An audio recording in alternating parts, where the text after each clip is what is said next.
혹시 이런 경험 없으신가요? 간절히 원하고 필사적으로 노력할수록 모든 것이 더 멀어지는 듯한 느낌 말입니다.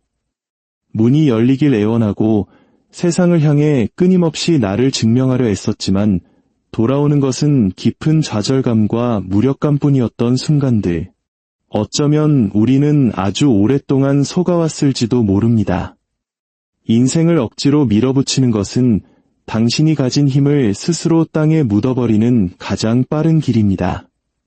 필사적인 사람은 스스로 가라앉고 고요한 사람은 수면 위로 떠오릅니다. 성공은 애원하는 손길에 유혹되지 않습니다. 그것은 흔들림 없이 닿을 수 없는 듯 고요히 서 있는 자에게만 고개를 숙입니다. 당신이 무언가를 쫓는 순간 당신은 세상에 스스로 그보다 아래에 있음을 선언하는 것입니다.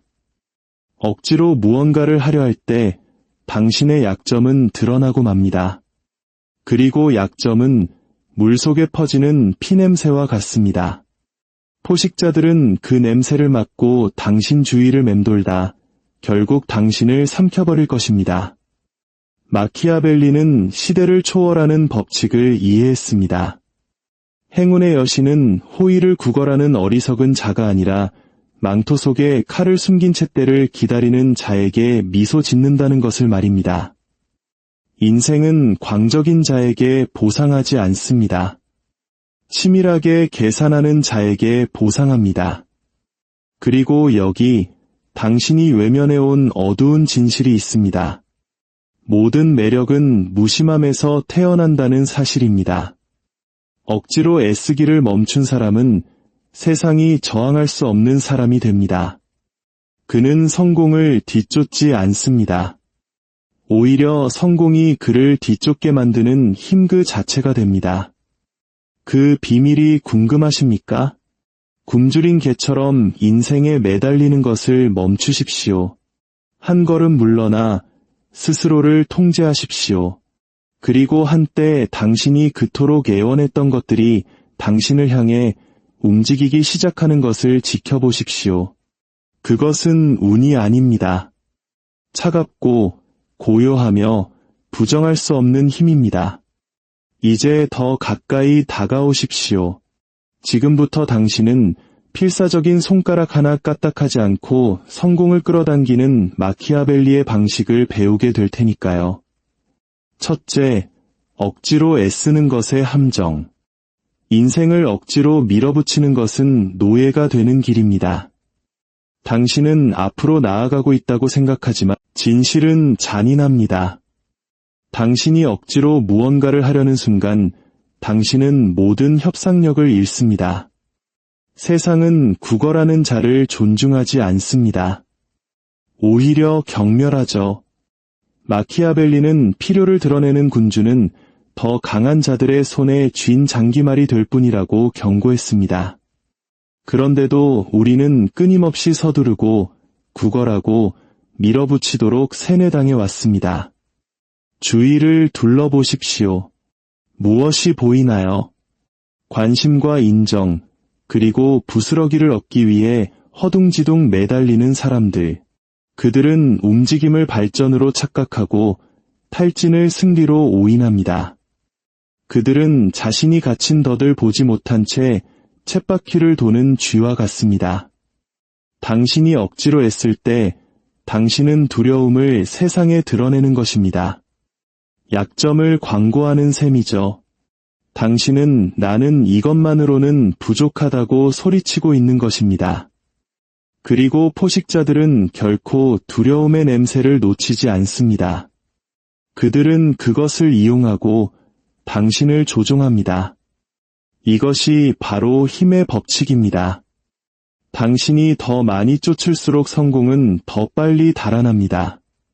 더 강하게 누를수록 더 큰 저항이 생겨납니다. 이것은 심리적 중력과 같습니다. 약함은 밀어내고 강함은 끌어당깁니다.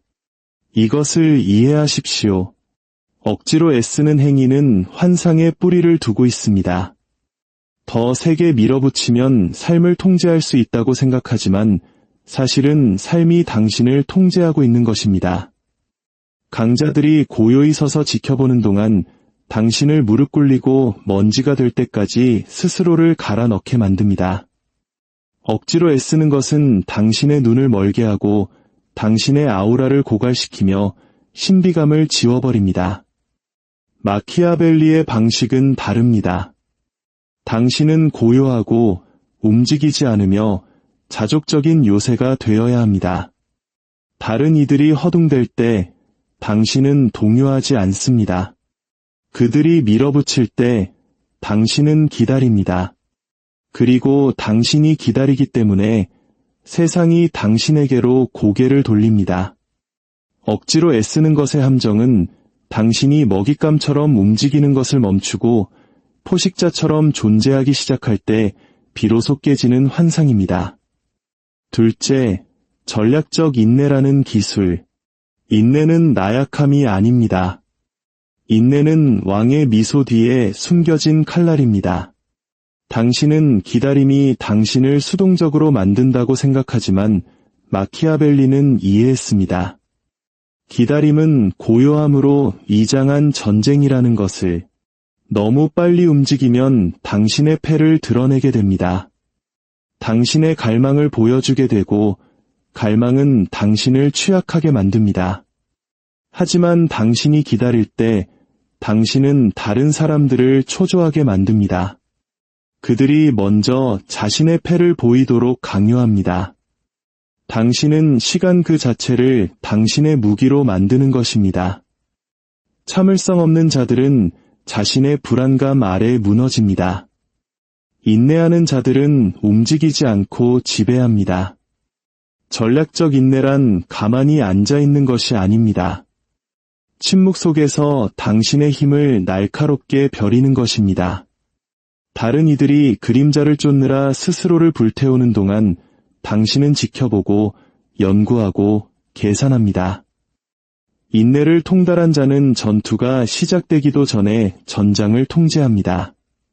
그는 언제 공격해야 할지 압니다. 다른 이들이 서두르다 노출한 약점을 모두 보았기 때문입니다.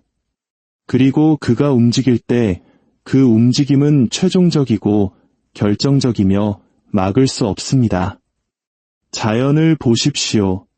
사자는 풀밭에서 나는 모든 소리에 달려들지 않습니다. 기다립니다.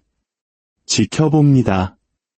먹잇감이 위험을 인지하지 못한 채 더 가까이 다가오도록 내버려 둡니다. 그리고 공격이 시작되면 모든 것은 몇 초 안에 끝납니다. 그것이 가장 순수한 형태의 인내입니다. 게으름도 두려움도 아닌 순수한 통제, 완벽한 지배력. 사자는 사냥을 강요하지 않습니다.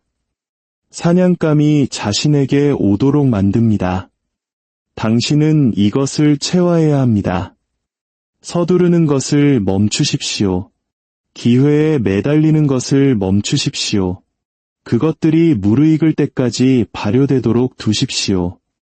전략적으로 기다리는 자는 구걸하는 자보다 항상 더 많은 것을 끌어당길 것입니다. 이 진리를 기억하십시오.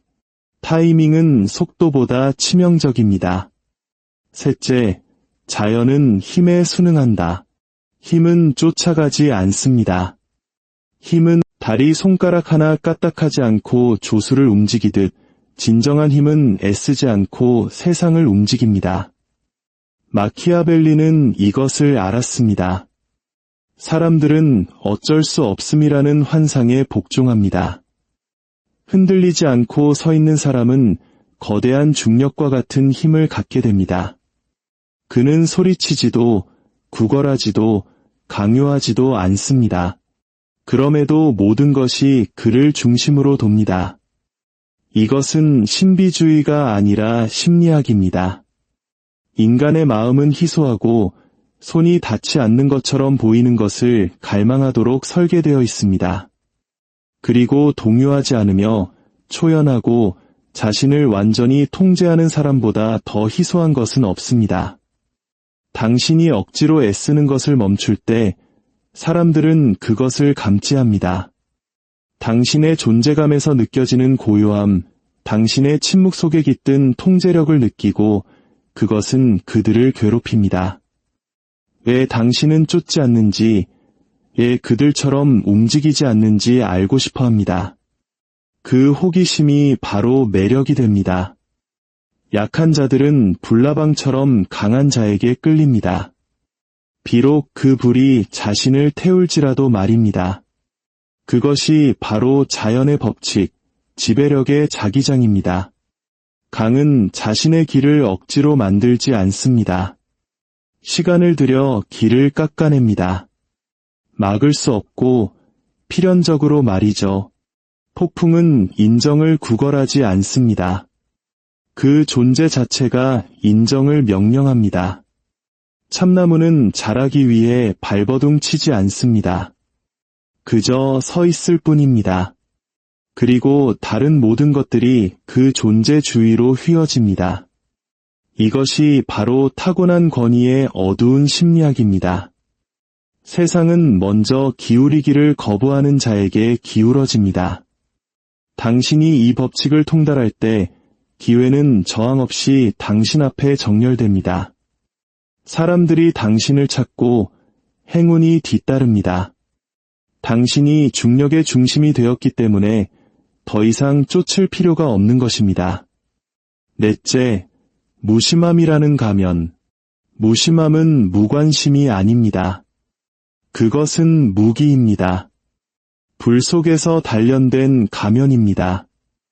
세상은 이익과 손실을 똑같이 차가운 표정으로 바라볼 수 있는 사람에게 고개를 숙입니다.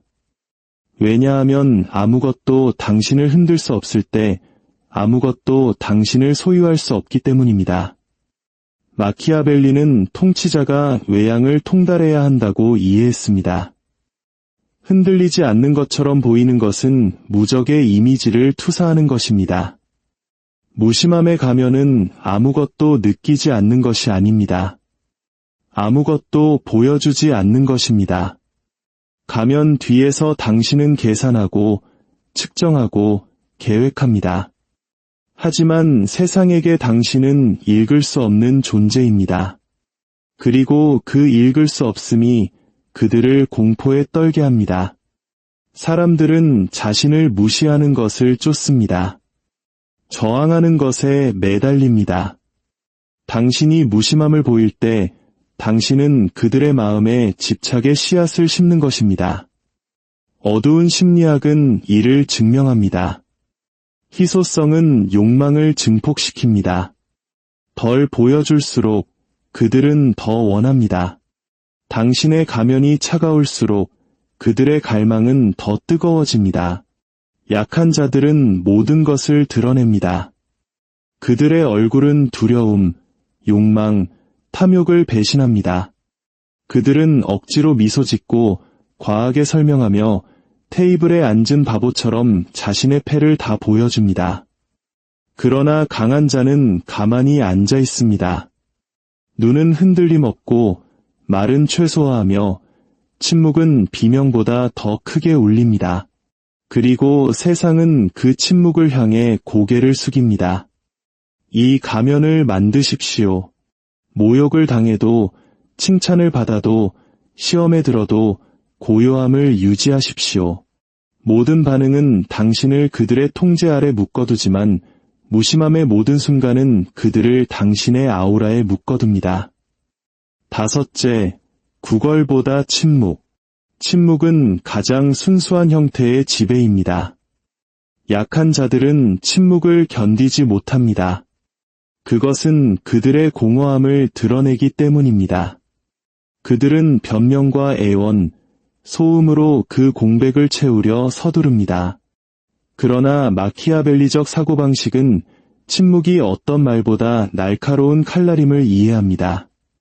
당신이 침묵을 지킬 때 당신은 상대방의 힘을 빼앗습니다. 그들이 스스로를 드러내도록 강요합니다. 당신이 만들어낸 공허함 속에서 그들을 꿈틀거리게 만듭니다. 그리고 그 공백이 바로 당신의 전쟁터입니다. 반면에 구걸은 자살 행위입니다. 당신이 구걸하는 순간 당신은 상대방을 우월한 존재로 인정하는 것입니다. 당신은 무릎을 꿇고 항복합니다. 마키아벨리는 사람들은 필요를 보이는 자를 경멸한다고 경고했습니다. 그러나 당신이 침묵할 때 당신은 통제를 선언합니다. 침묵은 불안하게 하고 불안정하게 만들며 당신을 싸움의 소용돌이 위로 올려놓습니다. 특히 한국 사회의 갑을 관계나 상하 관계 속에서 침묵의 힘은 더욱 강력해집니다. 부당한 상사의 질책에 변명으로 일관하는 대신 차분한 침묵으로 대응할 때 권력의 프레임은 흔들리기 시작합니다. 당신의 침묵은 상대방으로 하여금 자신의 말이 얼마나 공허한지 스스로 깨닫게 만듭니다. 그것이 바로 차가운 힘의 심리학입니다. 여섯째, 힘의 어두운 유혹. 힘은 애쓰지 않고 유혹합니다. 쫓지도 애원하지도 스스로를 낮춰 거래하지도 않습니다. 힘은 어두운 자석과 같습니다. 사람들은 그것이 자신을 파괴할지도 모른다는 것을 알면서도 끌립니다. 이것이 마키아벨리가 알았던 숨겨진 진실입니다. 사람들은 힘을 사랑하지만 만질 수 없는 힘의 환상은 더욱 사랑합니다. 당신이 그것을 체화할 때 당신은 더 이상 아무것도 추구할 필요가 없습니다. 사람과 기회가 당신을 추구합니다. 절박함은 모든 것을 밀어내지만 조용한 힘의 무게는 모든 것을 궤도 안으로 끌어당깁니다.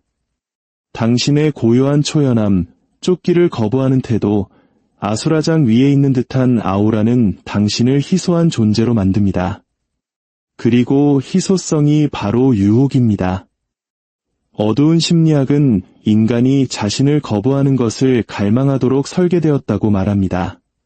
당신의 거부는 그들의 집착이 되고 당신의 무심함은 그들의 중독이 됩니다. 일곱째, 프레임을 통제하라. 힘은 단지 강함에 관한 것이 아닙니다. 인식의 통제에 관한 것입니다. 프레임을 통제하면 현실을 통제합니다. 당신의 삶에서도 같은 법칙이 적용됩니다. 프레임을 설정하는 자가 게임의 규칙을 정합니다. 다른 사람이 규칙을 정하도록 내버려 둔다면 당신은 이미 장기말에 불과합니다. 그러나 당신이 프레임을 장악하면 당신은 세상이 당신의 각본대로 움직이도록 강요합니다. 가스라이팅을 생각해 보십시오. 상대방의 현실 감각을 교묘히 조작해 스스로를 의심하게 만드는 심리적 학대. 내가 너무 예민한 거야 라는 말로 당신을 문제 있는 사람의 프레임에 가두려는 시도입니다. 이때 당신이 아닌데 내 감정은 정당해 라고 반응하며 그들의 프레임에 들어가는 것을 거부할 때 당신은 그들의 힘을 무력화시킵니다. 당신의 침묵과 초연함은 당신을 흔들리지 않는 사람으로 재구성하고 그들의 압박은 당신을 지배적인 사람으로 보이게 만듭니다. 프레임 통제는 왕들이 칼 없이 통치하고 지도자들이 무기 없이 군대를 지휘했던 방식입니다. 모든 만남에서 스스로에게 물으십시오. 나는 누구의 프레임 안에 있는가?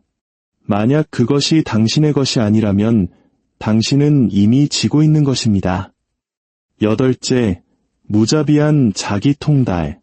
가장 위대한 정복은 왕국이나 타인의 정복이 아닙니다. 바로 자기 자신의 정복입니다. 자기 통달 없이는 당신이 이룬 모든 승리가 일시적이고 허약합니다. 마키아벨리는 자신을 다스리지 못하는 군주는 국가를 다스릴 수 없다고 가르쳤습니다. 당신의 감정, 충동, 두려움을 지배하지 못한다면 당신은 세상의 줄에 매달린 꼭두각시에 불과합니다. 스스로를 통달한 사람은 허락이나 인정, 필사적인 추격이 필요 없습니다. 그는 그 자체로 요새이자 법입니다. 분노, 절망, 질투와 같은 감정은 갑옷의 균열이며 포식자들은 이를 이용합니다. 스토아 철학은 부드러움이 아니라 강철 같은 규율입니다. 감정을 쇠사슬에 묶고 군인처럼 지휘하는 것이지 죄수처럼 끌려다니는 것이 아닙니다. 자신의 폭풍을 이미 정복한 사람은 세상이 흔들 수 없습니다.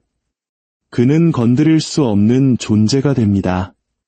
아홉째, 필연성의 아우라. 군대나 부, 왕관보다 더 사람들을 두렵게 하는 힘이 있습니다. 바로 필연성의 아우라입니다. 다른 사람들이 당신을 보고 당신의 부상은 막을 수 없으며 당신의 성공은 이미 정해져 있고 당신의 승리는 만약이 아니라 언제의 문제라고 의심 없이 믿을 때 그들은 전투가 시작되기도 전에 항복합니다. 필연성의 아우라는 오만함이나 공허한 자신감이 아닙니다. 그것은 절제, 일관성, 그리고 너무나도 단단한 통제력의 조합으로 사람들이 당신의 승리를 일어나기 전에 느끼기 시작하게 만듭니다. 억지로 애쓰는 것은 필연성을 파괴합니다. 당신이 밀어붙이고 구걸하고 요구하는 순간 당신은 의심을 드러냅니다. 그리고 의심은 당신의 아우라를 유리처럼 깨뜨립니다. 필연성의 아우라는 무자비한 일관성을 통해 구축됩니다. 사람들이 당신 존재의 무게를 무시할 수 없을 때까지 침묵 속에서 계속해서 나타나는 것입니다. 10번째, 마키아벨리의 비밀. 이제 당신은 마지막 진실, 마키아벨리의 비밀 앞에 섰습니다. 그것은 이것입니다. 억지로 애쓰는 것은 약점이고 끌어당기는 것은 지배이며 쫓지 않고 명령하는 자가 의심 없이 다스리는 자라는 것. 당신이 들은 모든 교훈은 이단 하나의 법칙으로 기결됩니다. 애쓰는 것을 멈추십시오. 대신 당신의 존재감에 세상이 벗어날 수 없는 거대한 중력을 만드십시오. 그것이 마키아벨리의 방식입니다. 역사가 기억하는 인물들을 생각해 보십시오. 그들이 구걸했습니까? 강요했습니까? 아닙니다. 그들은 서서 계산하고 명령했습니다. 그들은 스스로를 너무나 필연적인 존재로 만들어서 적들조차 그들에게 동조하게 만들었습니다. 이것이 바로 힘의 진정한 길입니다. 힘은 고갈시키지만 매력은 증식시킵니다. 당신은 더 이상 그들을 쫓을 필요가 없습니다. 그들이 당신의 힘이 주는 안정감을 쫓기 때문입니다. 당신의 규율은 절대적이어야 합니다. 무심함의 가면을 벗지 말고 침묵을 깨지 말고 아우라를 훼손하지 마십시오. 이것은 놀이가 아니라 전쟁입니다. 마키아벨리는 행운을 여자에 비유했습니다. 행운은 굽실거리는 자가 아니라 대담하고 절제하며 인내심 있는 자에게만 미소 짓는다고 말입니다. 매일 이 법칙을 체화하십시오. 침묵을 날카롭게 하고 충동을 통제하고 다른 이들이 무너질 때 당신의 프레임을 유지하십시오. 인내를 수련하여 기다림이 제2의 천성이 되게 하십시오. 당신은 굶주린 자처럼 움직여서는 안 됩니다. 필연적인 존재처럼 움직여야 합니다. 그렇게 할 때 당신의 적들은 당신을 두려워할 것이고 동맹들은 당신에게 매달릴 것이며 성공은 말없이 당신의 발 앞에 무릎 꿇을 것입니다. 인생을 억지로 밀어붙이는 것을 멈추십시오. 그것을 끌어당기기 시작하십시오. 그리고 다른 이들이 수십 년간 피 흘리며 두드렸던 문들이 당신 앞에서 저절로 열리는 것을 지켜보십시오. 이 깊은 깨달음이 당신의 삶의 작은 등불이 되었다면 이 지혜의 불씨를 주변의 소중한 사람들을 보호하기 위해 공유해 주세요. 함께 흔들리지 않는 단단한 내면을 가진 공동체를 만들어 갈 수 있습니다. 당신의 내면에 고요한 평화와 흔들리지 않는 지혜가 깃들기를 진심으로 바랍니다.